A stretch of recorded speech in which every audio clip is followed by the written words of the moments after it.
7.5 લાખ કરોડની કંપની છે, એને 200 કરોડ વધારાના ખેડૂતને આપવામાં વાંધો શું છે? આ આંદોલનકારીઓ સરકાર સામે વાત કરવા કેમ નથી જતા? જો દેશની પ્રગતિ કરવી હોય તો એક તરફી ન હોય, ખેડૂતોને પણ ન્યાય આપવો પડે તો દેશની પ્રગતિ થાય. શું લાગે છે તમને, ઉપવાસ પર બેસવું, સરકારને સમજાવવું કેટલું કઠિન છે? કે અદાણી અને અંબાણી એના પ્રિય મિત્રો છે, ભાગીદાર છે, અને સરકાર એ જ ચલાવી રહ્યા છે. ખેડૂતોને બજાર કિંમતનું 4 ગણું વળતર આપો તો ખેડૂતોને ન્યાય મળે. અમને પણ રસ નથી, અમે પણ ખેડૂત મૂકીને આવીને બેઠા છે. મરી જઈશું પણ અમે અમારી વાત મૂકશું નહીં. નમસ્કાર, હું છું ભૂમિત જાની, આપ જોઈ રહ્યા છો સત્યાર્થ મંથન. એક તરફ દેશની રાજધાની દિલ્હીની અંદર સોનમ વાંગચુક એ ઉપવાસ પર બેઠા છે, અને બીજી તરફ ગુજરાતના ખેડૂતો એ અલગ અલગ જિલ્લાઓની અંદર, અલગ અલગ શહેરોની અંદર, ગ્રામ્ય વિસ્તારની અંદર વીજ પોલ સામે ઉપવાસ આંદોલન કરી રહ્યા છે. અત્યારે હું છું રાજકોટના પડદરીમાં, કે જ્યાં આજથી 3 દિવસ માટે ખેડૂતો વીજ પોલની જે સરકાર દ્વારા નીતિ ઘડવામાં આવી તેના વિરોધની અંદર, પરિપત્રના વિરોધની અંદર ખેડૂતો પ્રતિક ઉપવાસ પર બેઠા છે. અને બીજું એ પણ સમજવું છે કે શું દરેક સમસ્યાનું હલે માત્ર ઉપવાસ હોઈ શકે કે કેમ? કારણ કે આ ગાંધીનો સમય પણ નથી, એવી સરકાર પણ નથી, આવી વાત પણ ક્યાંક ચર્ચામાં છે. સૌપ્રથમ મારી સાથે મનોજભાઈ છે, પાટીદાર અનામત આંદોલનના અગ્રણી રહ્યા અને હવે આ ખેડૂતોના આંદોલનની અંદર પણ તે ભૂમિકા ભજવી રહ્યા છે. તેમની સાથે વાત કરવી છે. મોરબીમાં પણ તમે લડ્યા, કલેક્ટર ઓફિસે આવેદનપત્ર પ્રથમ વખત આપવા માટે ગયા, ત્યારે પણ એ માંગ હતી, સરકારે પરિપત્ર કર્યો, છતાં પણ 2 દિવસ પૂર્વે ફરી પાછા કલેક્ટર ઓફિસે તમે ગયા હતા. મને એ સમજાવો કે આ ઉપવાસથી અને માત્ર વિરોધથી આનું કઈ વળશે ખરા? સરકાર, કારણ કે પરિપત્ર તો કરી દીધો છે પણ માંગ હજી સંતોષાઈ નથી. તમારી વાત સાથે હું સહમત છું. ગાંધી પણ પોતાના જીવનમાં કહેતા હતા કે ઉપવાસ એની સામે કરવાના કે જે તમને પ્રેમ કરતા હોય. તમને પ્રેમ કરતા એ જ તમારી વાત માને ઉપવાસની. બાકી તમને પ્રેમ ન કરતા હોય તો એ દુશ્મન હોય તો ઈચ્છે કે ભાઈ એ ભલે મરી જાય ઉપવાસ કરીને, કોઈ વાંધો નહીં એમ. એટલે આ સરકાર પ્રજાને પ્રેમ નથી કરતી, આ સરકાર ખેડૂતોને પ્રેમ નથી કરતી. એટલે આની સામે ઉપવાસ એ હથિયાર છે જ નહીં. પરંતુ અમારી પાસે બીજું હથિયાર પણ નથી. ખેડૂત તો દેશની પ્રગતિમાં હાથ આપનારો ખેડૂત છે, સાથ આપનારો ખેડૂત છે. એટલે ખેડૂત હિંસાના માર્ગે તો જઈ ન શકે. આ દેશ ગાંધી, મહાવીર, બુદ્ધનો છે, અહિંસાનો છે. એટલે અમારી પાસે બીજો આમ વિકલ્પ પણ નથી. અને જે વિકલ્પ છે એ હજી દૂર છે 27નો. એટલે અત્યારે અમે લોકો જનજાગૃતિ અભિયાન ચલાવીએ છીએ. અમે સરકારને હાથ જોડીને વિનંતી પણ કરીએ છીએ, ગાંધી ચિંધ્યા માર્ગે ઉપવાસ કરીને વિનંતી કરીએ છીએ કે ભાઈ ખેડૂતોની વાત એકદમ વ્યાજબી છે. આ રાજ્ય, આ ખેડૂતો એ ભારતના જ ખેડૂતો છે. આ ગુજરાત ભારતનું જ એક રાજ્ય છે. તમે 370ની કલમમાં ઢોલ વગાડો છો કે કાશ્મીર ભારતનું છે તો એક જ કાનૂન હોવો જોઈએ. તો કેન્દ્રનો કાનૂન છે કે 4 ગણું બજાર કિંમતનું વળતર આપવું. એ યુપીએ 2માં મનમોહનસિંહ સરકાર વખતે આવા જ કોઈ આંદોલનમાં સરકારે બંધારણીય હક આપ્યો ખેડૂતોને. સંસદમાં ખરડો પસાર થયો છે, કાનૂન બન્યો છે. તો આ કાનૂનનો ઉપયોગ ગુજરાત સરકાર કેમ નથી કરતી? તો કે અદાણી અને અંબાણી એના પ્રિય મિત્રો છે, ભાગીદાર છે, અને સરકાર એ જ ચલાવી રહ્યા છે. એટલા માટે અદાણી અંબાણીને નુકસાન ન થાય, ભલે ખેડૂતો પતી જાય, પરંતુ અદાણી અંબાણીને નુકસાન ન થાય એટલા માટે 4 ગણો જે પરિપત્ર કાયદો જે છે એ ગુજરાતમાં અમલવારી નથી થતો. અને એની સાથે સાથે ગુજરાતના ખેડૂતોને મૂર્ખ બનાવી રહી છે આ સરકાર. 4 ગણો કાયદો બજાર કિંમતના પૈસાનો હતો, અહીંયા પરિપત્ર બનાવીને 4 ગણો જંત્રીનો ભાવ કરી નાખ્યો. આ ખેડૂતોને સમજવાની વાત છે. ઊંધા કાન પકડાવે છે કે તમને અમે 4 ગણું તો આપી છીએ પણ જંત્રીના. તો આ બધા ખેડૂતો સરકારની જંત્રી ભાવે જમીન ખરીદવા તૈયાર છે. તમે શહેરના લોકોને મારે સમજાવવું છે કે સરકાર કેમ મૂર્ખ બનાવે છે. 1 કરોડનો ફ્લેટ આપણે 20 લાખનો દસ્તાવેજ કરીએ છીએ જંત્રી મુજબ. ખરેખર 20 લાખનો નથી, કરોડનો છે, પરંતુ 20 લાખનો દસ્તાવેજ છે. એમ ખેડૂતોની જે જમીન છે એ વીઘાની 4 લાખ જંત્રી હોય કે 5 લાખ હોય કે 2 લાખ હોય જેવી જમીન, પરંતુ એની કિંમત 15 લાખ હોય, 20 લાખ હોય વીઘાની, અને 25 લાખ પણ હોય, પણ જંત્રી એની 1,00,000-2 લાખમાં હોય. તો આ સરકાર ઉલ્લુ બનાવીને જંત્રીના 4 ગણા અમે વળતર ચૂકવવા તૈયાર છીએ. આ પ્રકારનો પરિપત્ર બનાવીને સરકાર ખેડૂતોને મૂર્ખ બનાવી દીધી. પણ ભલું થાય આવા બધા આગેવાનોનું કે જે લડ્યા સરકાર સામે અને સાચી વાત ખેડૂતોને કરી કે જંત્રીના નહીં, બજાર કિંમતના 4 ગણા આપવાની આપણા હકની વાત છે. તો સરકારે બીજો રસ્તો કાઢી નાખ્યો કે બજાર કિંમત કોણ નક્કી કરે? તો કે 3 પ્રતિનિધિ, એક કલેક્ટરના, એક કંપનીના અને એક ખેડૂતોના. એટલે 2 ઓલરેડી ખેડૂતોના હાથ કાપી લીધા. બહુમતી તો એની પાસે, કંપની અને સરકાર એક જ છે. એ કેવા પૂરતી બે અલગ છે, બાકી કંપની અને સરકાર એક જ છે. એટલે બે પ્રતિનિધિ એના, એક ખેડૂતનો. અમારી વાત આમાં એ છે કે કલેક્ટરના એક પ્રતિનિધિ ને એક ખેડૂતના. કંપની શું કામ ભાઈ? અને કંપની તો નફો કરવા આવે છે. મારે કોઈના ખેતરમાં કારખાનું કરવું હોય તો મન ફાવે એવા ભાવે મને જમીન આપે ખરા, મારા ઈચ્છા પ્રમાણે કે એની ઈચ્છા પ્રમાણે મારે ભાવ દેવાના હોય. તો કંપની તો નફો કરવા જઈ રહી છે. એક જ વર્ષમાં જેટલું રોકાણ આ અદાણી અંબાણી કરવાના છે એટલું એક જ વર્ષમાં નફો કરવાના છે. આ વીજ લાઈનનો પ્રોજેક્ટ 3 વર્ષ 4 વર્ષ ચાલવાનો છે. એ વીજ લાઈનનો પ્રોજેક્ટનો નફો એક વર્ષમાં આ કંપની ઉપાડી લેવાની છે. અને 7.5 લાખ કરોડની કંપની છે, એને 200 કરોડ વધારાના ખેડૂતને આપવામાં વાંધો શું છે? અને આ પૈસા તો કંપનીના છે, ખેડૂતોના ક્યાં છે? પ્રજાના નથી.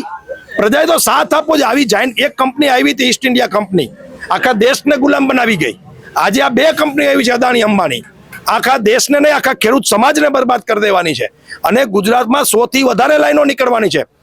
આખું કચ્છ આ અદાણી અંબાણીને આપી દીધું છે. અને એ ત્યાં ઉર્જા પેદા કરશે અને દુનિયાના દુશ્મન દેશોને વેચવાના છે. ભારત અને બાંગ્લાદેશ અને પાકિસ્તાન, આવા દેશોની અંદર ભારત સિવાયના 2 દેશો બાંગ્લાદેશ અને પાકિસ્તાનમાં પણ આપણી વીજળી જવાની છે. એટલે અમારા ખેડૂતોને મારીને તમારે પાકિસ્તાન અને બાંગ્લાદેશને હું કામ વીજળી આપવી જોઈએ? અને આપવી હોય તો અમને વળતર યોગ્ય આપો ને. ખેડૂત રાષ્ટ્રના વિકાસમાં ક્યારેય બાધારૂપ છે નહીં. તમામ હાઈવે ખેડૂતોના ખેતરમાંથી નીકળ્યા છે.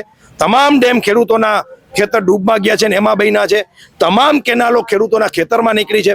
પણ ખેડૂત રાજી હોય કે કેનાલ નીકળે, ભલે મારું 2 વીઘા કપાય પણ મને પાણી તો મળશે 8 વીઘામાં. હાઈવે નીકળે તો ખેડૂત રાજી હોય કે ભાઈ મારી જમીનની કિંમત તો વધશે, કાંઈ વાંધો નહીં, ભલે કપાતું 5 વીઘા. ડેમ બને, ભલે મારું ડૂબમાં જાય ખેતર, પણ જ્યારે ઉનાળામાં ડેમ ખાલી થશે ત્યારે એ 10 વીઘા મને વાવવા તો મળશે, મારા ભાઈઓને મારા બાજુના ગામને પાણી તો મળશે.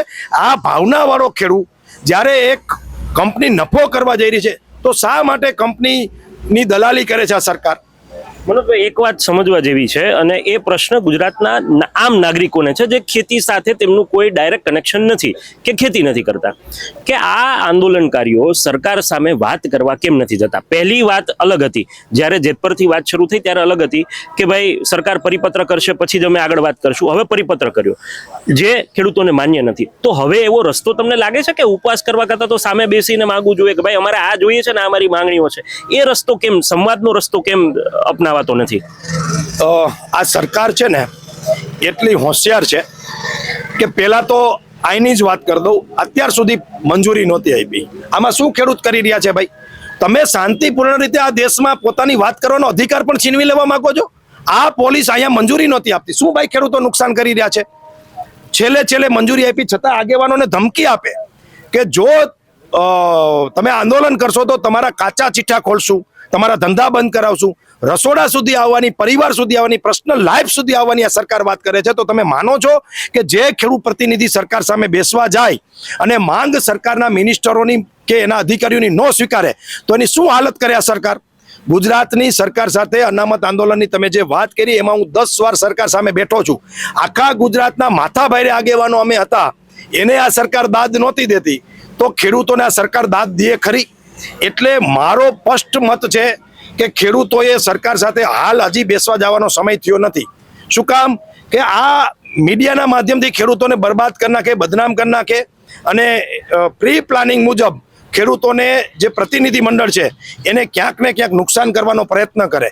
એટલે અમારી માંગ એ છે કે અમે જે માંગીએ છીએ એ લેખિતમાં આપ્યું છે કે અમારે શું જોઈએ છે, અમારે બેસવું નથી. તમે જે અમે લખીને આપ્યું છે તમે આપી દો, જાહેરાત કરી દો, વિષય પૂરો. અડધી જાહેરાત થઈ છે. 2 મહિના ખેડૂતો લડ્યા તો અડધી જાહેરાત થઈ છે. હજી 2 મહિના લડશે તો મને લાગે છે કે પૂરી જાહેરાત થઈ જશે. અને ખેડૂત સામે સરકારને ઝીકવું પડે. આમાં 18 વલણ, બધી જ્ઞાતિ જાતિ ધર્મ, ખેડૂતનો કોઈ જ્ઞાતિ જાતિ ધર્મ હોય જ નહીં, પણ બધાય ધર્મ, બધાય સમાજ, બધી જ્ઞાતિઓ ખેડૂત છે. અને ખેડૂત લડે એટલે સરકારને ઝૂકવું પડે એટલી મને ખબર પડે છે. તમને લાગે છે કે આ ગઈ ચૂંટણીઓની અંદર સરકારને કઈ ચમત્કાર ન મળ્યો એટલા માટે કદાચ આ પરિણામ ભોગવવું પડે છે? નહીં, હજી કોઈ રાજકીય વાત કરવી કે મતની કે ચૂંટણીની વાત કરી મને યોગ્ય આ સમય નથી લાગતી. એ સમય આવશે ત્યારની વાત છે. પણ એ પહેલાં સરકાર ઝૂકી જશે, કારણ કે અલ્ટિમેટલી પ્રજાના મતથી સરકાર ચૂંટાતી હોય છે. તમે એનું જાણીએ છીએ, પંજાબના ખેડૂત 2 વર્ષ સુધી દિલ્હી બોર્ડર ઉપર બેઠા. જેવી 19ની ચૂંટણી આવવાની શરૂઆત થઈ, 22ની, તો તરત ને તરત તણે કાળા કાયદા પાછા લઈ લીધા. તો એટલે જ હું કહું છું કે ખેડૂતો 4-6 મહિના લડશે અને હિતાવીનો ઢોલ વાગશે તો સરકાર ઝૂકી જશે. 27નો ઢોલ વાગશે તો સરકાર ઝૂકી જશે, આવી વાત સામે આવી રહી છે. અન્ય પણ છે, યુવાન છો, ખેતી સાથે જોડાયેલા છો, અને આ ઉપવાસ, કદાચ હું માનું છું ત્યાં સુધી ઉપવાસ વાળો જે આખો માહોલ છે એ કદાચ આપણી પેઢીઓ આ પહેલી વખત જોતી હશે. શું લાગે છે તમને, ઉપવાસ પર બેસવું, સરકારને સમજાવવું કેટલું કઠિન છે? આ ઉપવાસ છે ને એક ખેડૂતને જાગૃત કરવાનો રસ્તો છે કે જે ગાંધીજી જે અહિંસાના જોડે લડ્યા અને ભારત દેશને આઝાદ કરાવ્યો, એ જ રીતે અમે પણ ખેડૂતને આઝાદ કરવા માંગીએ છીએ કે અમારે ખેડૂતો અમે સમજી છે ને ત્યારે કે લાઈનમાં જ ઉભા રહ્યા છે. જ્યાં પણ સરકાર એવી નીતિ યોજના પણ ખરાબ આવી છે કે ખેડૂતો લાઈનમાં હોય, કોઈ પણ ડોક્યુમેન્ટ પ્રોસેસ હતો ખેડૂતને લાઈનમાં જ ઉભો રહેવાનો સમય, ખેતી કરવાનો સમય પણ નથી મળતો. અને અત્યારે ખેતી કરવાનો સમય હતો ત્યારે વીજપોલનો પ્રશ્ન આવીને ઉભો રહ્યો છે કે ખેડૂતની જમીન મફતના ભાવે લઈ જાય છે લોકો. તો શું ખેડૂતોને કઈ દિશામાં લઈ જવા માંગે છે? દેશ બરબાદ કરવા માંગે છે કે ખરેખર દેશની પ્રગતિ માંગે છે? જો દેશની પ્રગતિ કરવી હોય ને તો એક તરફી ન હોય, ખેડૂતોને પણ ન્યાય આપવો પડે તો દેશની પ્રગતિ થાય. આ દેશના જવાના કિસાન જો દેશના દુઃખી હોય તો પ્રગતિ દેશની કોઈ દી નથી થવાની. એક બાજુ તમે ખેડૂતને મારો છો અને એક બાજુ તમે કંપનીને સાવરો છો કે જે કંપનીના એક વ્યક્તિને હાચવા માટે લાખો ખેડૂતોનું નુકસાન કરવા માંગે છે લોકો. ખેડૂતોની સામાન્ય માંગ છે કે તમે બજાર કિંમતથી 4 ગણું વળતર આપો. તો સરકારને ક્યાં ઘરના તિજોરીમાં જ દેવા છે? એને કંપનીને પ્રેશર કરીને કંપની પાસે દેવડાવાળા છે. અમે એના કર્યાવરના પૈસા નથી માંગતા ખેડૂતો. અમે એને કહી છીએ કે તમે કંપની ઉપર પ્રેશર લાવો અને ખેડૂતોને બજાર કિંમતનું 4 ગણું વળતર આપો તો ખેડૂતોને ન્યાય મળે. અમને પણ રસ નથી, અમે પણ ખેતી મૂકીને આવીને બેઠા છીએ. ખેડૂતો બધા જે તમે જોઈ શકો છો બોલી શકીએ ખેડૂત આવે છે તો ખેડૂતને કોઈને બેસવાનો રસ નથી. અત્યારે વાવણીની સિઝન છે, વરસાદ પડ્યો છે, ખેડૂતને વાવણી મૂકીને પણ અહીં ખેડૂતો આવે છે. એટલે અમે પ્રત્યેક ઉપવાસ એટલે જ એવો રાખ્યો છે કે 3 દિવસ રાખો તો જેથી કરીને તમામ ખેડૂત આવી શકે એના સમય મુજબ. આજે 4 થી સમય પણ એવો રાખ્યો છે 10 થી 6 નો કે તમામ ખેડૂતો આવો, તમારી રજૂઆત કરો અને આ અવાજ આપણે બુલંદ કરી અને સરકાર સુધી લઈ જઈએ. આવનારા દિવસોમાં પણ જે પણ આવનારા સમયમાં જે ઉપરથી આયોજન આપશે અમને ખેડૂત સમિતિ અમારી, એ પ્રમાણે આગળ હાલવાના છીએ. જય જવાન, જય કિસાન. ખેડૂતો આવનારા સમયની અંદર હજી વાત પણ એ જ કરી રહ્યા છે કે જો માંગ નહીં સ્વીકારાય તો ક્યાંક એવું થશે પણ ખરા. અન્ય પણ ખેડૂતો છે, શું કહેશો કાકા? અહીંયા બેસવું પડે છે, વરસાદ છે, ભાઈએ કીધું એવી રીતે વરસાદ પડ્યો છે ઘણા સમય પછી, રાહ જોતા હતા ખેડૂતો, વાવણીનો સમય, અને અહીંયા ઉપવાસ પર બેસવાનું. મને તો એ સમજાતું નથી કે ખેડૂતને બળજબરી કરીને જમીન લઈ લેવી. અમે ગમે ત્યારે રોડ રસ્તા, હમણાં ભાઈ વાત કરી દેવા ત્યારે જ હોય કે સરકારનો અને એમાં બધા સમગ્ર જનતાનો વિકાસ થાય. આમાં તો એકનો વિકાસ ખેડૂતના ભોગે જ કરવો છે, અંબાણી અદાણીનો અમારા ભોગે. તો કાંઈ વળતર અમે જોઈએ એટલું જમીન દે, જ્યાં થાંભલા નીકળીને જમીનની કિંમત ઓલી થઈ જાય અડધી. તો અમારે ન્યાય એ માટે અમે માગીએ છીએ કે અમે સરકારને જોતી તો હમણાં બે નાને દેવા તૈયાર થઈ, નહીં તો એક્સવાયર કરી શકે કલેક્ટર પાસે. આ તો પોલીસ ભાડે રાખી અને ખેડૂત માટે બળજબરી કરીને કાઢી મૂકીને નથી સમજાતું. આવું તિમોર રાજા સાહેબમાં કે અંગ્રેજનો વખતમાં કોઈ ગુંડાગીરી કરતા નહીં એમાં, કે બળજબરી કરીને ખેડૂતનું રક્ષણ કરતા ખેડૂતનું. અત્યારે તો એવું છે કે વાડિયાનો જ હોય લ્યો ખેડૂતને, જ્યાં આવ્યો હોય ત્યાં ભેગી પોલીસ આવે. અને આ ખેડૂત હવે સરકાર સમજી લે કે અમે મરવા તૈયાર છે. અમે પૂગી તો ન હોગી સરકારને, તો અંગ્રેજોથી નહોતા ખૂટ્યા. તો આ એક મામૂલી અમારે કહેવાય આપણે ગુજરાતની સરકાર, એનાથી શું થવાનું છે? મરી જઈશું પણ અમે અમારી વાત મૂકશું નહીં. જ્યાં લગી પૂરો ન્યાય નહીં મળે ત્યાં લગી અમે ધરણા માથે બેઠા ગયા. શું કહેશો તમે? અંતિમ વાત એવી આવે છે કે મરી જશું પરંતુ વાત તો કરીને રહેશું અને અડગ રહેશું આ વાત પર. અમારી તો એક જ માંગ છે કે જે કાંઈ સરકાર નિર્ણય લે ખેડૂત હિતમાં 4 ગણું જે અમારી માગણી છે એ મુજબ વળતર ચૂકવે અને સંતોષકારક નિર્ણય લે, એવી અમારી રજૂઆત છે. તો આખી સ્પષ્ટ વાત અત્યારે એ જ આવી રહી છે અને તમે જુઓ બોડી સંખ્યામાં ખેડૂતો અહીંયા ઉમટી પડ્યા છે અને 3 દિવસના આ પ્રતિક ઉપવાસની અંદર ખેડૂતો તેમની માંગ મૂકી રહ્યા છે. ખેર જોવાનું છે કે સરકાર સુધી આ વાત પહોંચે છે કે કેમ, કારણ કે સરકાર ધારે તો બધું જ કરી શકે એમ છે, પરંતુ દાનતની પણ અહીંયા વાત આવી રહી છે. મેં શરૂઆતમાં જ કહ્યું એમ કે એક તરફ જ્યાં દિલ્હીની અંદર પણ સોનમ વાંગચુક એ ઉપવાસ પર બેઠા છે અને બીજી બાજુ ગુજરાતમાં ખેડૂતો પણ ઠેર ઠેર ઉપવાસ કરી રહ્યા છે.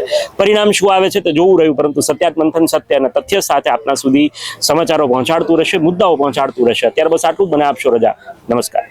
સત્યાત મંથનની યુટ્યુબ ચેનલ સબસ્ક્રાઇબ કરવાનું અને બેલ આઇકોન પ્રેસ કરવાનું, સાથે જ સત્યાત મંથનનું ફેસબુક પેજ લાઇક અને ફોલો કરવાનું અને ઇન્સ્ટાગ્રામ પેજ સાથે જોડાવાનું પણ આપ ચૂકશો નહીં. અત્યારે બસ આટલું જ. મને આપશો રજા. આપ જોડાયેલા રહો સત્યાર્થ મંથન સાથે. નમસ્કાર.